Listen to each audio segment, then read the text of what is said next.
how to get rid of a cold naturally. With cold and flu season about to be approaching, you're probably wondering, how do you stay healthy?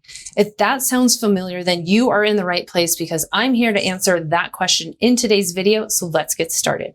Hi, I'm Dr. Kelly Shockley, Doctor of Cause, chiropractic, board certified in sports medicine, and specialized in clinical nutrition. In this video, I'm going to be going over the number one biggest lie we've been taught when it comes to fever management. It's one that we've all heard and no longer have to believe. Then we'll cover the most common mistakes you're unknowingly making when it comes to getting over a cold quickly. And finally, I'll be sharing with you the most effective natural remedy protocol. You follow these steps and you'll be healthy in no time. And if you use them preventatively, you will rarely get sick. And if you do, it'll be minimal. So let's dive on in. What is the number one biggest lie when it comes to managing fevers? Well, it's in that very topic intro itself, managing fevers. Are we really supposed to do that? We're taught that fevers are bad.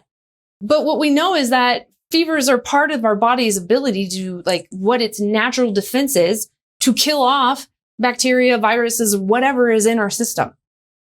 We know that part of why there's a cold and flu season is because temperatures are colder. In the summer, when temperatures are warmer, a lot of these microbes that we come in contact with, they don't really survive in heat environments. So when we increase our internal temperature, we're creating a heat environment that is not suitable for microbes. It is part of how your body's fighting off the infection. It's part of the normal response. So what good are we doing if we suppress a fever? Ultimately, what we're doing is we're actually prolonging our infection. We're slowing down the rate at winning the battle against whatever we're fighting. So here's the thing. I know fevers can get scary, okay? But fevers are not bad. Again, it's your body's natural defense mechanism. If somebody has a fever of 101, and other than maybe being, a little tired and not feeling great, if mentally they seem okay, I'm not really worried about it. If somebody has 101 fever and they're lethargic and maybe they're not even making sense when they're trying to communicate with you, I'm concerned about that. Same thing, if a fever gets up to 104 and they can still communicate with me and they make sense, yes, they're going to be a little tired, but they're not extremely lethargic, okay? If they are mostly making sense, you just know they're sick, I'm not really worried about that. But when you start seeing some of the cognitive behaviors and functions, which is speaking intelligently, what their behaviors are like, if you see that alter from what they're normally doing, their normal state, that's when you can manage a fever. That's when you can bring it down a little bit. But if they act mostly normal other than sick, okay, they can communicate clearly. It's one of the best ones. That is something you can just keep an eye on. It's not as scary as what we've been taught. And if we allow the body to do what it needs to, you're going to get well so much faster than if you interfere. Now, I'm curious, did you know that about fevers? Let me know down in the comments below. I can't wait to hear your response. Now, what is one of the most common mistakes you're unknowingly making that's slowing down your ability to get well? It has to do with what you're eating. Now, I tell this to my patients all the time. So this is just in my brain, this is common knowledge, but I find out on a regular basis it's not. Okay. One of the worst things you can do if you are sick is to still be consuming sugars. Why? Because it sets up the environment that's favorable for these microbes to continue living. That's what they feed off of. So if you could get rid of sugars, and that includes stuff like fruits, high amounts of fruits, definitely fruit juices, refined foods that have a lot of sugar added to them and you didn't even realize it. If you can avoid that, you're going to start starving out whatever you're fighting. And also, when you pull that out of your diet, your body, the environment shifts and it becomes less desirable for things like bacteria and viruses, fungus, yeast, and even cancer to grow in. Another thing to stay away from that maybe some people do just because they realize what it does to them, especially if you're producing a lot of mucus, is to stay away from dairy. Dairy itself creates a lot of inflammation in our body, which creates a more desirable environment for all these microbes to live in. Okay. So that's the first thing. but it also thickens up mucus, and it makes, from the inflammation, it makes the tissue in your nasal passages and your airways, it makes them swell. So now you are more congested and you're having a harder time breathing. It also is linked with inner ear infections, guys. So if you have little kiddos that have ongoing, like one reoccurring after the next ear infection, take dairy out of their diet and see if it actually helps them, because otitis media is 100% related to dairy consumption. Now, I already mentioned refined foods, so keep those out of the diet as well, but also refined grains. And part of this is because your body converts them basically to sugar right away. They are very high glycemic, and ultimately what you need to know about that is it still helps to create an environment that's suitable for these microbes. It creates inflammation. Okay. It shifts some of the pH. If you've maybe been familiar with alkaline versus acidic, alkaline environments, non-acidic that is, are where health happens. Bugs can't live in those that are detrimental to our health. So avoiding sugar, fruit juices, dairy, refined foods, and refined grains, really I'd avoid grains altogether, will help you create an environment in your body that is not desirable for these microbes to thrive in. And that in and of itself is going to help you get well faster. Now, before I get into the most effective natural remedy protocol that you can do right from the comfort of your own home, I just want to take a moment and remind you to click that subscribe button, turn the notifications on, give me a big thumbs up while you're down there too. I appreciate it. I don't want you to miss out on a future episode. I am regularly, every single week, adding multiple videos every single week to help you be able to take back control of your health, okay? Help you become unstoppable, live a vivacious, high quality of life, and achieve what I like to call total body mastery. So make sure you click that subscribe button, turn the notifications on, and give me a big thumbs up. I love it. Thank you so much. What is the most effective natural remedy protocol that you can do from the comfort of your very own home? Well, it incorporates, first of all, some nutrients. These are nutrients that your immune system needs in order to continue fighting the fight.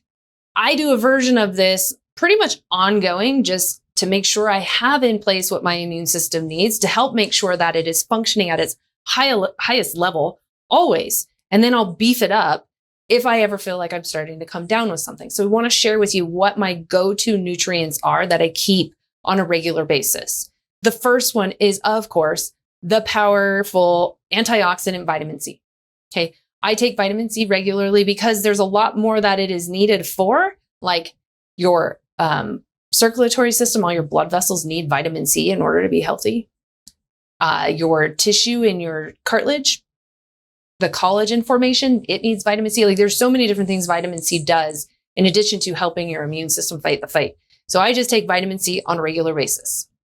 Another thing that I take, but I did my blood test first, is vitamin D. Vitamin D is a huge powerhouse nutrient that is so critically important for immune system function. If you don't have it, you are going to end up with a more severe infection than if you had enough of it in your system.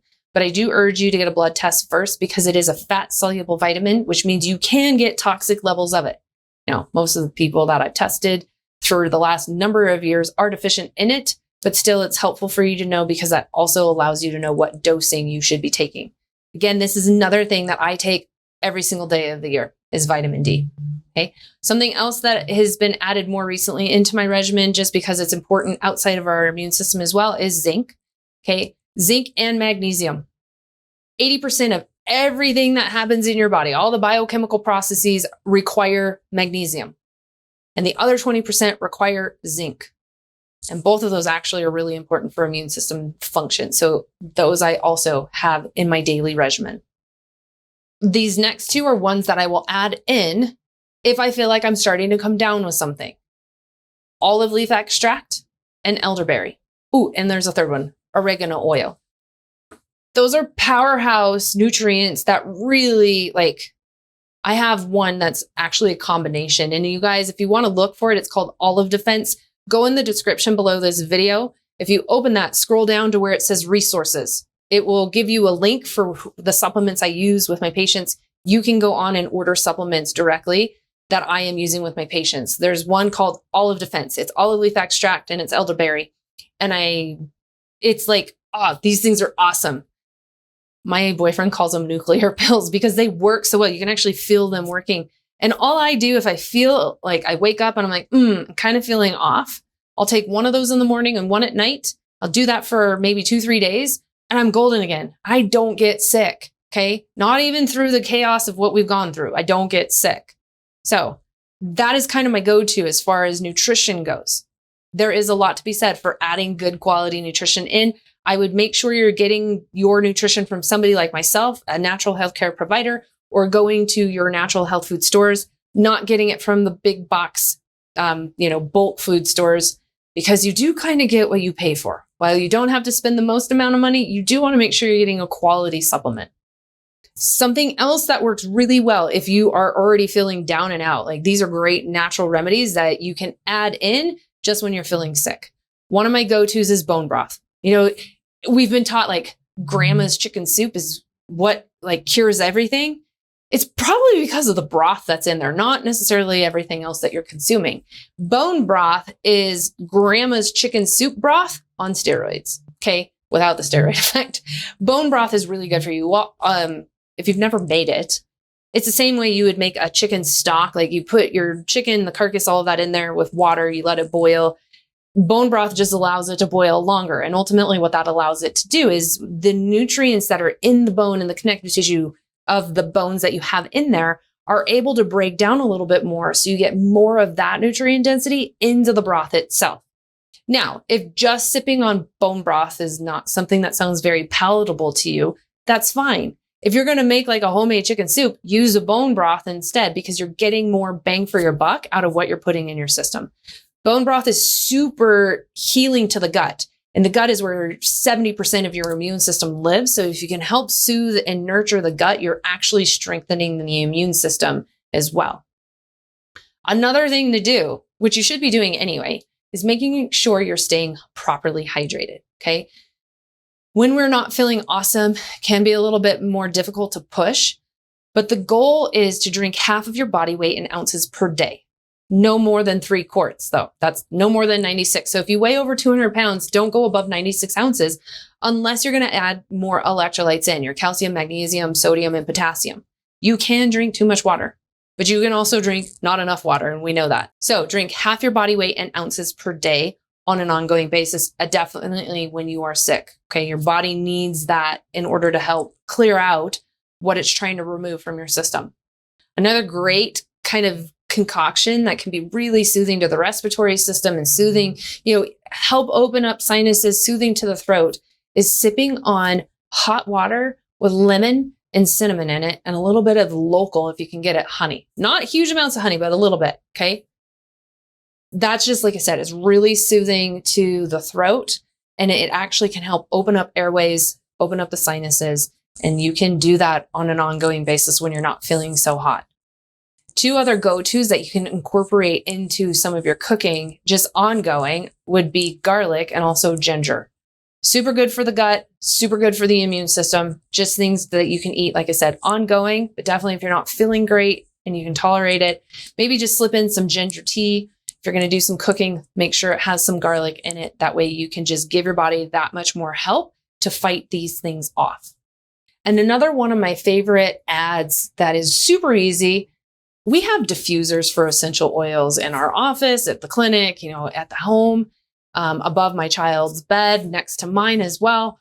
This essential oils are just another great way of giving body what it needs. It's the lifeblood of a plant is what an essential oil is. And there's so many healing properties to them.